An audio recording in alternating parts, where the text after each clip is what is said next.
रियासती वज़ीर बराए अक़लियती उमूर वक्फ़ और हाउसिंग ज़मीर अहमद ख़ान अपने इंचार्ज ज़िले विजयनगर के दौरे पर हैं। इन दिनों वो तकरीबन एक हफ़्ते के दौरे पर हैं, जिसमें वो मुख्तलिफ़ प्रोग्रामों में हिस्सा लेने वाले हैं। पहले दिन उनका ज़बरदस्त इस्तकबाल किया गया। उन्होंने कांग्रेस के दफ्तर पहुंचकर तमाम कांग्रेस के लीडरान से भी मुलाकात की। पक्ष कचेರಿಗೆ ಎರಡನೇ ಬಾರಿ ನಾನು ಬರ್ತಾ ಇರೋದು. ಓ ಸತಿಯಲ್ಲಿ ಒಂಚೂರು ಗೊಂದಲಾಯಿತು, ತಮಗೆಲ್ಲ ಗೊತ್ತಿರೋದು ವಿಚಾರ. ಆ ಕಾರಣ ಅಂದ್ರೆ ಓ ಸತಿ ತಡ ಆಗಿದ್ದ ಕಾರಣ ನಾನು ಬಂದಿದ್ದ ಕಾರಣ ಅಂದ್ರೆ ಓ ಸತಿ ನಮ್ಮ ಒಂದು ಆಕ್ಸಿಡೆಂಟ್ ಅಲ್ಲಿ 9 ಜನ ನಿಧನ ಹೊಂದಿದ್ರು. ಆ ಹಿನ್ನೆಲೆಯಲ್ಲಿ ಮುಖ್ಯಮಂತ್ರಿ ಸೂಚನೆ ಮೇಲೆ ನಾನು ಬಳ್ಳಾರಿಗೆ ಹೋಗಬೇಕಾಗಿತ್ತು. ಬಳ್ಳಾರಿಗೆ ಹೋಗಿ ಬರೋದ್ರಲ್ಲಿ ತಡ ಆದ ಕಾರಣಕ್ಕೆ ನಾನು ಲೇಟ್ ಆಗಿ ಬಂದಿದ್ದೆ. ಓ ಸತಿ ಸ್ವಲ್ಪ ಕಾರ್ಯಕರ್ತರು ಅಸಮಾಧಾನ ಆಗಿದ್ರು. ಆವತ್ತು ನಾನು ಕ್ಷಮೆಯನ್ನು ಕೋರಿದೆ. ಇವತ್ತು ನಾನು 6:30-7 ಗಂಟೆಗೆ ಬರಬೇಕಂತ ಇತ್ತು. ಇವತ್ತು ಸ್ವಲ್ಪ ತಡ ಆಯಿತು. ಕಾರಣ ಅಂದರೆ ದಾರಿ ಉದ್ದಕ್ಕೂ ಜನ ಸಾಕಪ್ಪ, ನಾವು ಜನಗಳು ನಾವು ಬಿಟ್ಟು ಬರಲ್ಲ. ಆ ಕಾರಣಕ್ಕೆ ಸ್ವಲ್ಪ ಇವತ್ತು ಒಂದು ಅರ್ಧ 1 ಗಂಟೆ ತಡ ಬಂದಿದ್ದಕ್ಕೂ ಇವತ್ತು ಅನ್ನೋ ತಮ್ಮನ್ನ ಕ್ಷಮೆಯನ್ನು ಕೋರಕ್ಕೆ ಬಯಸ್ತಾ ಇದ್ದೀನಿ.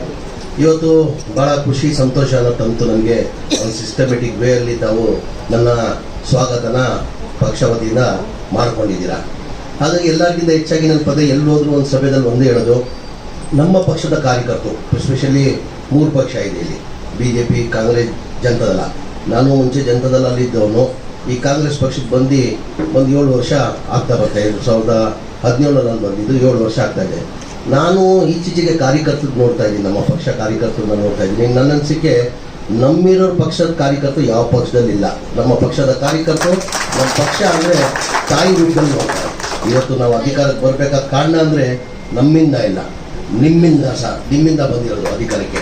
ಏನಕ್ಕಂದರೆ ಕಾರ್ಯಕರ್ತರು ದುಡಿಮೆಯಿಂದ ಈ ಪಕ್ಷ ಇವತ್ತು ಅಧಿಕಾರಕ್ಕೆ ಬಂದಿರೋರು. ಹಾಗಾಗಿ ನಮ್ಮ ಕಾರ್ಯಕರ್ತರು ನೋಡ್ಕೊಳ್ಳೋ ಜವಾಬ್ದಾರಿ, ಹೆಚ್ಚಿನ ಜವಾಬ್ದಾರಿ ನಮಗಿರ್ತದೆ. ಈಗ ಜಿಲ್ಲಾಧ್ಯಕ್ಷರು ಹೇಳ್ದಂಗೆ ನಮ್ಮ ಭಾಳಷ್ಟು ಕಾರ್ಯಕರ್ತರುಗಳು ಆಹ್ವಾನ ಕೊಡ್ತಾರೆ, ತಾವು ಆಹ್ವಾನಗಳು ಸ್ವೀಕಾರ ಮಾಡಬೇಕಂತ ಹೇಳಿದ್ದಾರೆ.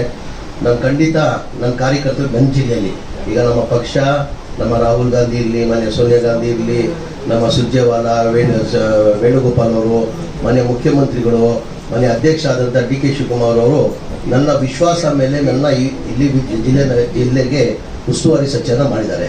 ಬರೀ ಉಸ್ತುವಾರಿ ಸಚಿವರು ಮಾಡಿರೋದು ಕಾರಣ ಅಂದರೆ ಬರೀ ಜಿಲ್ಲೆ ನೋಡೋಕ್ಕಿಲ್ಲ, ಕಾರ್ಯಕರ್ತರನ್ನ ನೋಡ್ಕೊಬೇಕಂತ ಮಾಡಿರೋದಲ್ಲ.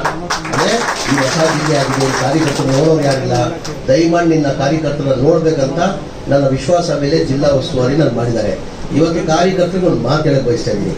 ನಾನು ಯಾವತ್ತವರೆಗೂ ಜಿಲ್ಲಾ ಉಸ್ತುವಾರಿ ಮಂತ್ರಿ ಆಗಿರ್ತೀನಿ, ಆವತ್ತವರೆಗೂ ನಮ್ಮ ಪಕ್ಷದ ಕಾರ್ಯಕರ್ತರು ಒಂದು ನೋವು ಆಗೋದು ನಾನು ಬಿಡಲ್ಲ ಅಂತ ನಿಮ್ಗೆ ಹೇಳಕ್ಕೆ ಬಯಸ್ತಾ ಇದ್ದೀನಿ.